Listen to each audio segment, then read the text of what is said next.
नमस्कार दोस्तों, आपका बोन डॉक्टर के अगले एपिसोड में आपका स्वागत है। अब हम बात करेंगे कप प्लेसमेंट के दूसरे दो फैक्टर्स के बारे में। तो सेकंड फैक्टर होता है हाइट ऑफ द कप।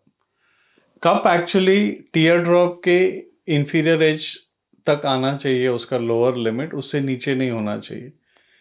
अगर हाई प्लेसमेंट कप का किया है तो प्रॉब्लम्स हो सकते हैं, जैसे कि लिम्ब लेंथ आपकी शॉर्ट हो सकती है, गेट डिस्टर्बेंस हो सकता है, लो बैक पेन हो सकता है, जॉइंट रिएक्शन फोर्स इंक्रीज हो जाता है, high chance of loosening of the cup, impingement भी बढ़ जाता है।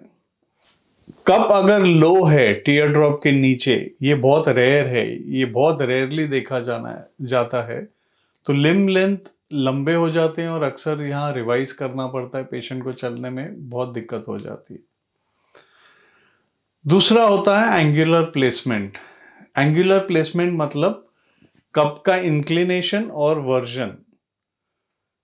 तो इंक्लिनेशन क्या होता है? इंक्लिनेशन होता है, अगर आप देखें कप का फेस और अगर आप इशियल ट्यूबरोसिटी पे लाइन बनाएं तो ये जो एंगल होता है इसे इंक्लिनेशन कहते हैं।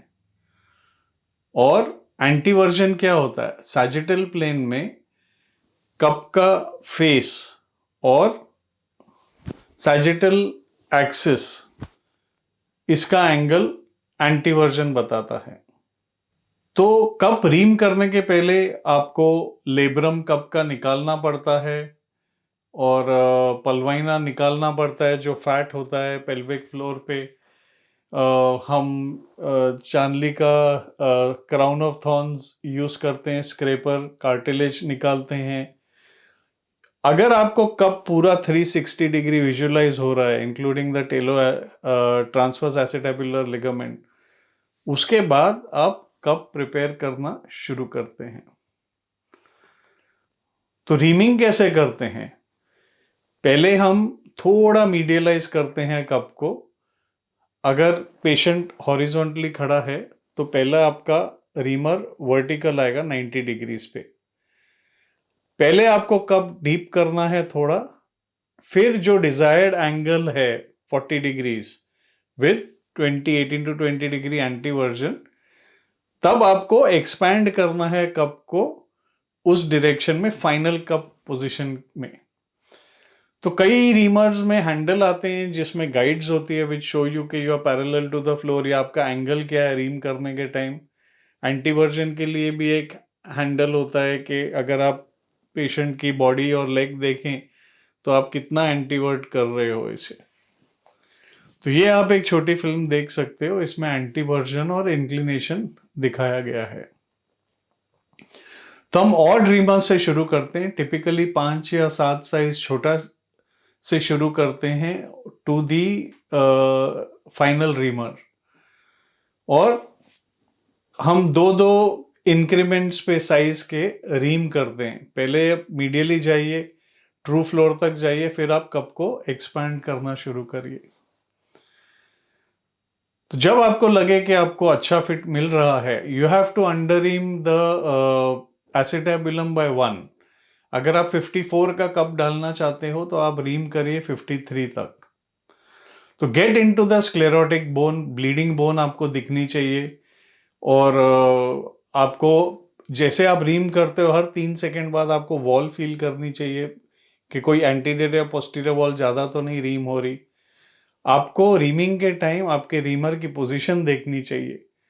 आपको एंटीवर्जन चेक्स करने चाहिए और एब्डक्शन चेक्स करने चाहिए। तो एंटीवर्जन चेक ये होता है कि आपका reamer is perpendicular to the telo transverse acetabular ligament, और रीमर पोस्टीरियरली थोड़ा अनकवर्ड होना चाहिए व्हेन यू आर रीमिंग। और एब्डक्शन चेक कैसे करते हैं? Cup should be inside the transverse acetabular ligament और 40 या 45 डिग्री इंक्लिनेशन होना चाहिए।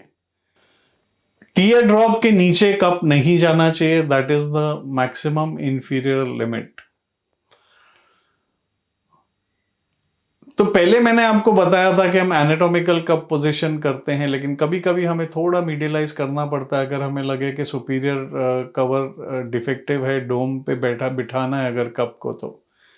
तो ये अगर आप मैकेनिकल डायग्राम देखें तो इससे बायोमैकेनिकल एडवांटेज भी थोड़ा होता है कि आपकी एबडक्शन लीवर आर्म थोड़ी लंबी हो जाती है, इससे जॉइंट रिएक्शन फोर्स कम हो जाते हैं और बॉडी रिएक्शन फोर्स जो कप के थ्रू जाता है ये थोड़ा कम हो जाता है।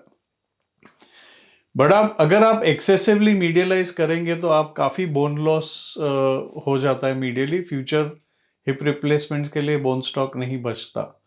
तो अगर मीडियलाइज करना है तो बहुत थोड़ा सा मीडियलाइज करिए, फिर एक्सपांड करिए। एक्सेसिव बोन मीडियली नहीं निकालना चाहिए। अगर थोड़ा सा मीडियलाइज करके आपको अच्छा कवर मिल रहा है सुपीरियरली, आपका कवर कप फुल्ली कवर्ड है, so that should be a good position. तो आज का एपिसोड यहीं खत्म करते हैं। अगले एपिसोड में हम बात करेंगे इंक्लिनेशन और वर्जन के बारे में और कंबाइंड एंटीवर्जन फीमर और कप के बारे में to prevent dislocation. Thank you.